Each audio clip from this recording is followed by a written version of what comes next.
सभी लोग अपने दोनों हाथ जोड़ेंगे, दोनों नेत्रों को बंद करेंगे, रीढ़ की हड्डी को थोड़ा सा सीधा करेंगे और परम पिता परमात्मा का स्मरण। ओम नमः सिद्धेभ्यः।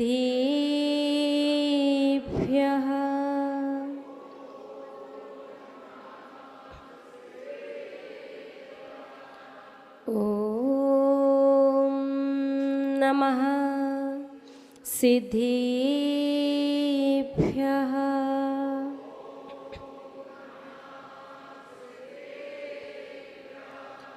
ओम नमः सिद्धेभ्यः।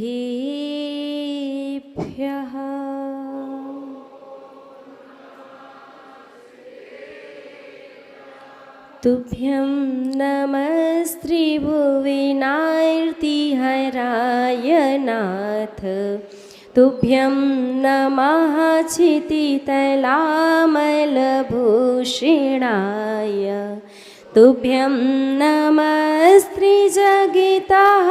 परमेश्वराय,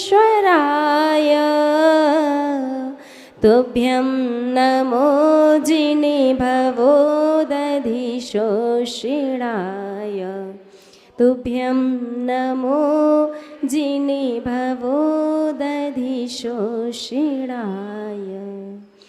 जय बोलिए त्रैकालवर्ती त्रैलोक्य पूज्य विश्वाराध्य पंच परमेश्वरी भगवान की। आदि ब्रह्मा आदिम तीर्थंकर वृषभ देव श्री आदिनाथ भगवान की।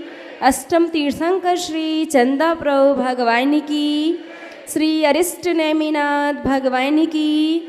विश्व वंदनीय भगवान महावीर स्वामी की। परम गुरु परम पिता परमात्मा 1008 श्री सीमंधर स्वामी भगवान की। 20वीं सदी के प्रथमाचार्य चारित्र चक्रवर्ती आचार्य भगवंत श्री शांति सागर जी मुनि महाराज की। अभीष्ट ज्ञानोपयोगी पूज्य गुरुदेव आचार्य श्री वसुनंदी जी मुनि महाराज की। रत्नत्रयधारी तपोधन श्रेष्ठ मम शिक्षा गुरु परम श्रद्धेय गणियारिका श्री सौम्यनंदिनी माता जी की। अहिंसा प्रधान श्रीमद जैन धर्म की। परम पूज्य 105 आरिका सुयोग्य नंदिनी माता जी की। आरिका संघ की। स्नेही आप सभी भव्य महानुभाव, 6वीं शताब्दी के एक महान आचार्य भगवंत पूज्यपाद स्वामी मुनि महाराज, एक ऐसे आचार्य जो अपने औषधि ज्ञान के बल पर चंद्रवल्ली लता का लेप लगा करके पृथ्वी से 4 अंगुल ऊपर गमन करते हुए विदेह क्षेत्र जाकर के साक्षात सीमंधर स्वामी के दर्शन करके व उनकी दिव्य ध्वनि सुन करके आए। एक ऐसे आचार्य हैं आचार्य भगवंत पूज्यपाद स्वामी मुनि महाराज कि जिनके चरणों का प्रक्षालन जल से किया गया और जब वो जल स्वर्ण पात्र को स्पर्श, लोह पात्र को स्पर्श करता है तो आप सभी लोग जानते हैं कि हमेशा पारस मणि के द्वारा ही लोहे को स्वर्ण बनाया जा सकता है।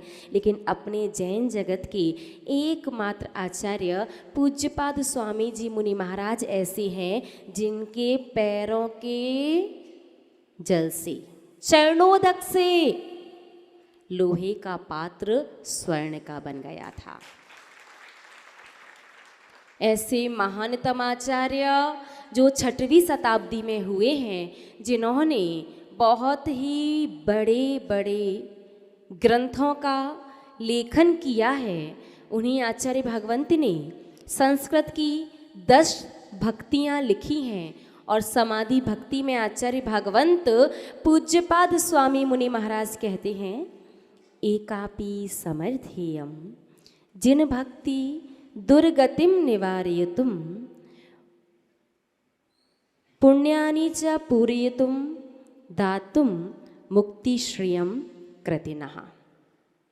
अर्थात जिस श्रावक के जीवन में व्यस्तता बहुत ज़्यादा है, बड़ी बिजी लाइफ है जिस श्रावक की, वो व्यक्ति जो ज़्यादा धर्म नहीं कर पाते, उनके लिए आचार्य भगवंत पूज्यपाद स्वामी मुनि महाराज समाधि भक्ति में लिखते हैं कि एकापि समर्थेयम जिन भक्ति, अकेले भगवान जिनेंद्र देव की भक्ति करने का समय है तो उतना समय निकाल लो, क्योंकि भगवान जिनेंद्र देव की भक्ति भी आपको क्या कर सकती है, दुर्गतिम निवारयितुम, आपको दुर्गति में जाने से बचा सकती है।